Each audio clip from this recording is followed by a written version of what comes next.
Assalamualaikum warahmatullahi wabarakatuh. Selamat siang semuanya, salam sejahtera untuk kita semua. Nah, di sini kami dari kelompok 1 ingin mempresentasikan teori tentang kepemimpinan dalam perilaku organisasi, di mana kelompoknya antara lain saya sendiri, Muhammad Sapisan, ada Agustina Tampu Bolon, ada Alia Salsabila, ada Yeremia Tarigan, dan ada Windy Olivia Saruksuk. Untuk definisi kepemimpinan akan dipresentasikan oleh Windy Olivia Sarusuk. Baiklah, definisi kepemimpinan.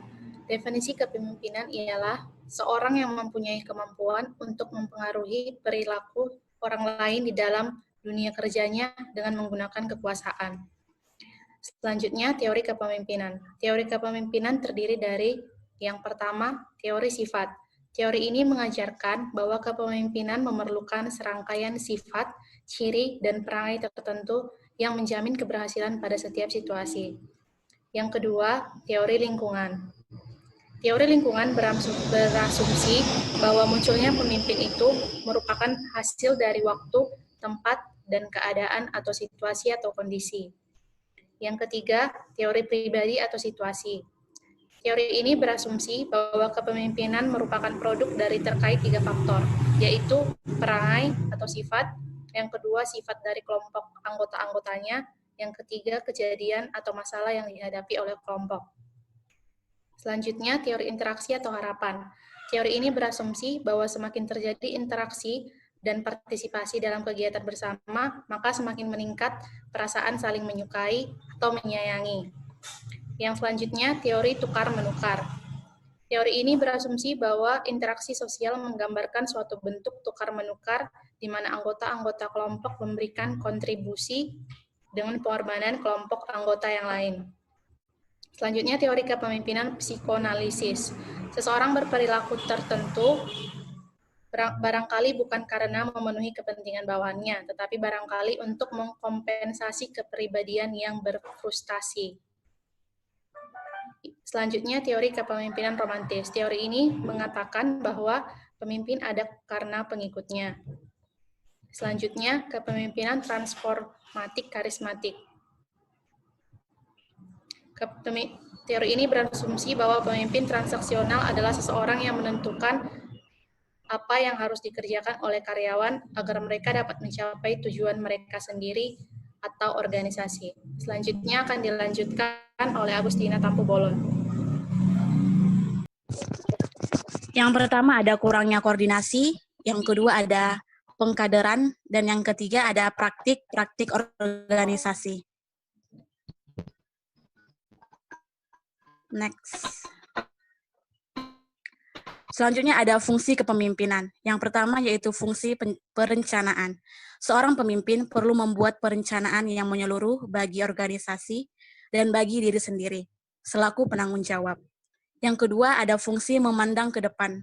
Seorang pemimpin yang senantiasa memandang ke depan berarti akan mampu mendorong apa yang akan terjadi serta selalu waspada terhadap kemungkinan. Selanjutnya, fungsi yang ketiga adalah fungsi pengembangan loyalitas. Pengembangan kesetiaan ini tidak saja di antara pengikut, tetapi juga untuk para pemimpin tingkat rendah dan menengah dalam organisasi. Fungsi yang keempat adalah fungsi pengawasan. Fungsi ini merupakan fungsi pemimpin untuk senantiasa meneliti kemampuan pelaksanaan rencana. Selanjutnya, fungsi yang kelima adalah fungsi mengambil keputusan. Pengambilan keputusan merupakan fungsi kepemimpinan yang tidak mudah dilakukan. Oleh sebab itu, banyak pemimpin yang menunda untuk melakukan pengambilan keputusan. Yang keenam, fungsi memberi motivasi. Seorang pemimpin perlu selalu bersikap penuh perhatian terhadap anak buahnya. Pemimpin harus dapat memberi semangat, membesarkan hati, mempengaruhi anak buahnya agar rajin bekerja dan menunjukkan prestasi yang baik. Selanjutnya, pendekatan-pendekatan kepemimpinan. Yang pertama, pendekatan sifat atau trait approach. Keberhasilan atau kegagalan seseorang pemimpin banyak ditentukan atau dipengaruhi oleh sifat-sifat yang dimiliki oleh pribadi seorang pemimpin. Yang kedua, ada pendekatan kekuasaan atau power approach. Dalam pengertiannya, kekuasaan adalah kualitas yang melekat dalam satu interaksi antara dua atau lebih individu. Jika setiap individu mengadakan interaksi untuk mempengaruhi tindakan satu sama lain, maka yang muncul dalam interaksi tersebut adalah pertukaran kekuasaan. Next. Pendekatan perilaku, behavior approach.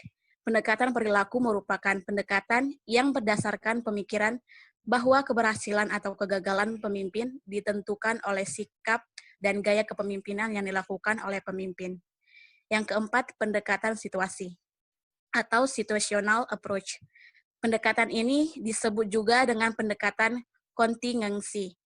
Pendekatan ini didasarkan atas asumsi bahwa keberhasilan kepemimpinan suatu organisasi atau lembaga tidak hanya bergantung atau dipengaruhi oleh perilaku dan sifat-sifat pemimpin saja. Next. Sekianlah presentasi dari kami. Apabila ada kekurangan, kami mohon maaf yang sebesar-besarnya. Lebih dan kurang kami mohon maaf. Kami ucapkan Assalamualaikum warahmatullahi wabarakatuh. Selamat siang untuk kita semua.